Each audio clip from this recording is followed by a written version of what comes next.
আসসালামু আলাইকুম, কেমন আছেন সবাই? সানজিদাস ফেয়ারে সকলকে স্বাগতম। দেখতেই পাচ্ছেন যানজটের মাঝে বসে আছি। যমুনা ফিউচার পার্ক যাওয়ার পথে রাস্তায় অনেকখানি কার্যক্রম চলছিল, রিনোভেশন আই গেস। তো সেই জন্যই রাস্তায় এত পরিমাণ যানজট ছিল, মানে হয়তো 15-20 মিনিটের পথ ছিল, যেটা আমাদের যেতে অলমোস্ট 1.5 ঘন্টা লেগে গিয়েছিল। রিক্সায় বসে থাকতে থাকতে তো হাঁপিয়ে গিয়েছিলাম। যাই হোক, যমুনা ফিউচার পার্কে যাওয়ার মেইন উদ্দেশ্যটা বলি। আমাদের একটা ট্যুর ছিল 8 তারিখে, তো ট্যুরটা একদম 11th আওয়ারে এসে ক্যান্সেল হয়ে গিয়েছে। তো সেই ট্যুরের জন্যই শপিংয়ে যাওয়ার কথা ছিল।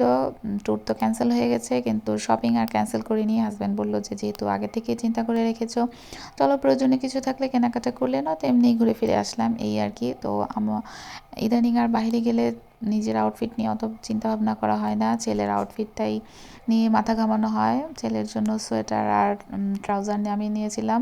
সোয়েটারটা এটা ইন্ডিয়া থেকে এনেছিল ওর বাবা।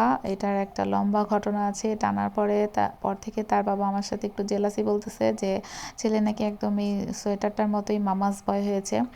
যাই হোক, ছেলেরা মেবি একটু মায়েদের প্রতি অ্যাটাচমেন্ট থাকেই বেশি, এটা এত চিন্তা ভাবনার কিছু নয়। আস্তে আস্তে বড় হয়ে তাদের খেলার সঙ্গী এবং অন্যান্য আনুষঙ্গিক যেসব কম্প্যানিয়ন থাকে তাদের সাথে ভালোবাসাটা বলেন বা যেটাই বলেন ওটা ভাগ হয়ে যায়, তখন আর একচ্ছত্র মায়ের প্রতি সেরকম হয়তো থাকে না। যাই হোক, এই তো শপিংয়ে সেরকম ইম্পর্ট্যান্ট কিছু নাই, যেহেতু ট্যুরটা ক্যান্সেল হয়ে গিয়েছে, তাই রিসেন্ট কোনো শপিং করা হয়নি। কিছু উইন্টার শপিং করতাম যদি ট্যুরটা ওকে থাকতো।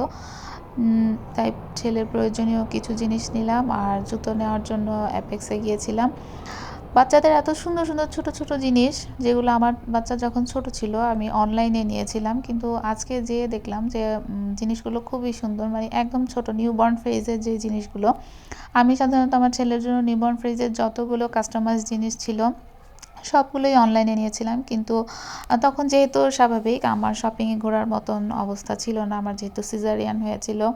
তো হচ্ছে হাজব্যান্ডকে দিয়ে আনিয়েছিলাম, আর তার সারাদিন অফিসের পরে সেই সময়টাও ছিল না যে সে শপিং মলে যে এভাবে ঘুরে ঘুরে এটা সেটা দেখে কিনে নিয়ে আসবে। তো তখন অনলাইনেই কেনা হয়েছিল, কিন্তু যদি অফলাইনে এই প্লেসটার কথা বা এরকম কোনো প্লেসের কথা আমাকে কেউ সাজেস্ট করতো, তাহলে আমি সেইভাবেই যে কিনে নিয়ে আসতাম, আগে যেয়ে কিনে নিয়ে আসতাম। যাই হোক, ছেলের জন্য জুতো দেখছিলাম। আপনারা ভিডিও দেখে কমেন্ট করবেন তো যে আসলে কোন জুতোটা সবচেয়ে বেশি সুন্দর, তারপর আমি ডিসক্লোজ করব যে অ্যাকচুয়ালি ওর জন্য কোনটা নিয়েছিলাম। অরেঞ্জ কালার ছিল, রেড কালার ছিল, আর অনেক ডিজাইনেরই ছিল।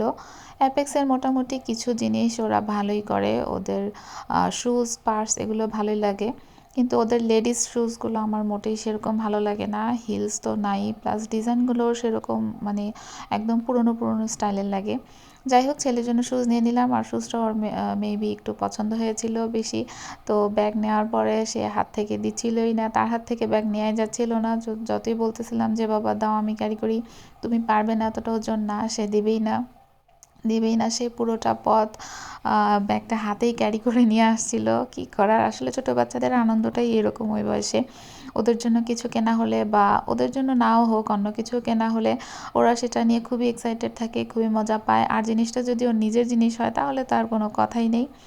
যাই হোক, একটু হোলসেল মার্টে গিয়েছিলাম, কারণ হোলসেল মার্টে অনেক সময় ইউনিক কিছু জিনিস পাওয়া যায়, যেটা সবসময় শখ সুপার শপে পাওয়া যায় না অ্যাভেলেবেল। তারপরে চলে আসলাম, আসার পথে পেস্ট্রি খেয়েছিলাম। পেস্ট্রিটা হোলসেল ক্লাবেরই ছিল, ভালোই ছিল। অরেঞ্জ ফ্লেভার ছিল আই গেস, আমার কিছু মনে নেই এক্স্যাক্ট। অরেঞ্জ ফ্লেভার পেস্ট্রি ছিল, আর দাম ছিল 160 টাকা, 1 স্লাইস 160 টাকা। এই তো বাসায় চলে আসলাম, রাতের খাবার বাসায় খেয়েছিলাম, জাস্ট পেস্ট্রিটাই বাইরে খেয়েছিলাম। আসসালামু আলাইকুম, ভালো থাকবেন সবাই।